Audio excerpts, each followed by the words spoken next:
Hey folks, I know the last video I did, I was showing you how several videos I did, I was showing you how I was building this Tablesaw Dovetail Jig, and how I made this thing fit perfectly and everything, and I spent a lot of time showing you how I was building this thing. And then I said I would be doing a project with it and showing you how I use it. And I tried a bunch of things. In fact, take a look at this real quick. I've got my GoPro over here. So you see all these different dovetails right here.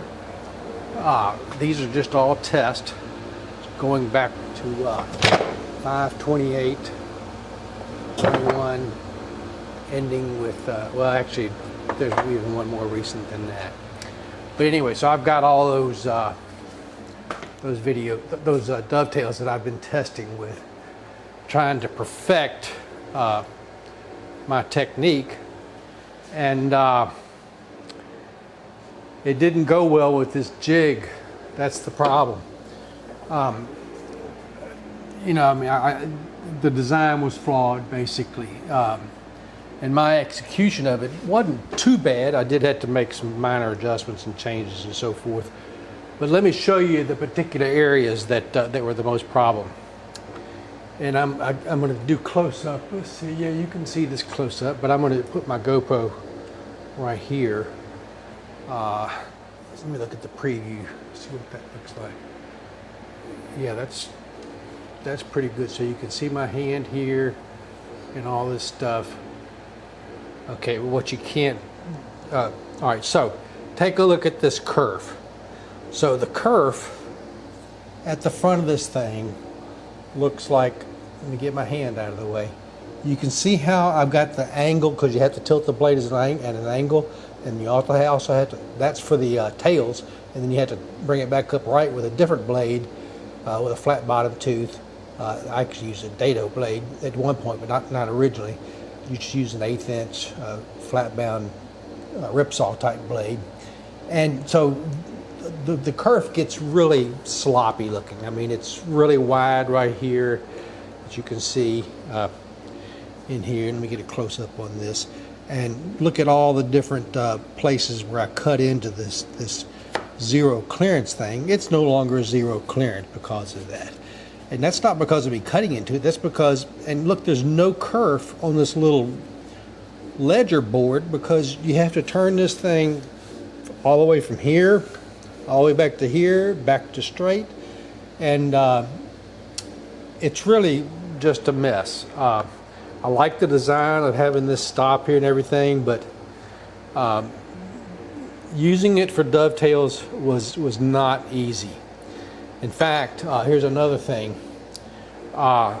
In order to get this, and take a look at the back of it right here, so you can see all the sloppiness behind this. Because I was using it for cutting 7-degree dovetails and 10-degree dovetails, and so that was a lot of different cuts, and it just I needed to be able to do both, and also in order to get it really accurate, I had to waller out this hole right here, and you can see that it's really big. There's the actual hole, and it's a threaded hole, but I needed to be able to adjust this back and forth and fine-tune it in order to get it to fit.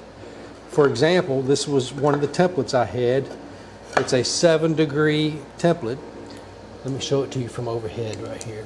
So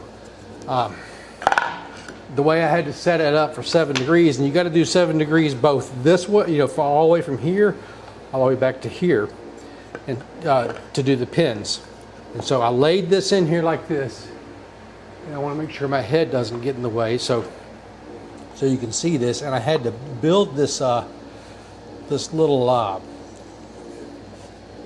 jig. You can see there's a gap right there, so I had to pull it back, and I had to use this to get the angle just right. So now I know it's dialed in, because it's touching all the way here, touching right here, and it has no slop in it whatsoever. And you can see this will fit over this hole right here, and so I had to screw this thing down to tighten it up, And I'm using wooden threads, but that's okay. It still tightens up pretty good. I didn't want to put a metal insert in there.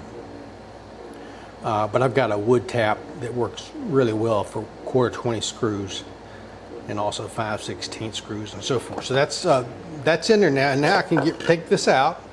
And so I've got it set up for one of the cuts for the pins. And then I've got to unscrew this thing and turn it up and push it forward and set it up for one of the other pins and so forth. And then have all these different blocks. One for this direction, and then one when you push it back the other way, it had to be thinner. And I had to have one for 10 degrees and one for going both ways, so that's 4 pieces. And then I had to have 2 more pieces for the 90 degree, which is what you have to do the tails.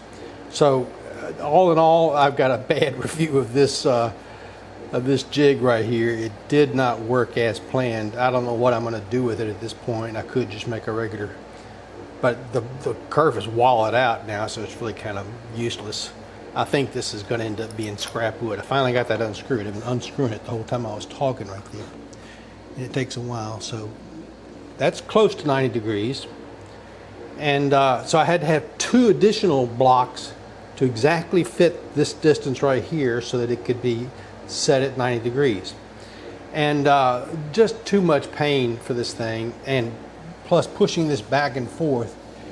The phenolic board right here slides pretty well, but when you get up here it gets a little tighter, and it was just wearing me out pushing this thing back and forth. So this is getting scrapped. But I tried to build several different sets of dovetails with it. I'm going to put this down over here and decide what to do with that later. And let me tell you what I've come up with as a difference. I'll show you one of the boxes. So this is the first thing I built after some tests when I decided to build a full box. So if you're looking at it on the GoPro view right here, you can see that I've got cut, tear outs in the bottom from the plywood. This looked pretty good, but I had to use a belt sander to sand this down, and I sanded it a little bit too deep, and it's got a little bit of a gap down here at the bottom. This one I made a mistake and cut through my pin, so I just cut the pin completely off and just left it whole right here. So this is just a utility box for one of my drawers where I put some things in, put a bottom into it like that. But it was very tight. But the problem was it was too tight. I had to use a huge hammer to drive those those pins down into those tails and get them to seat tightly, and then use clamps to try to pull them down, and it still wouldn't get completely tight right here. And so I've discovered that to do table saw dovetails, you need very, very accurate things, because and you get accuracy with the blade being tilted over to 7 degrees. I can get that exactly accurate with my bevel gauge, and I can get the height of the blade very accurate by using one of these dial caliper height blade things right here, and it's got a magnetic latch on it so that it's tight as it can be right now, and I can use that to set the blade height based on the thickness of the wood and so forth. That's got to be a critical measurement. That gets you to within fractions of a thousandth of an inch to get that. So that was one of the things I used to solve. But when you're marking, so the tails are kind of are not exact. You just kind of draw your tails out and then you cut them. They'll be perfect angles. They'll be perfect depth, but they won't be completely.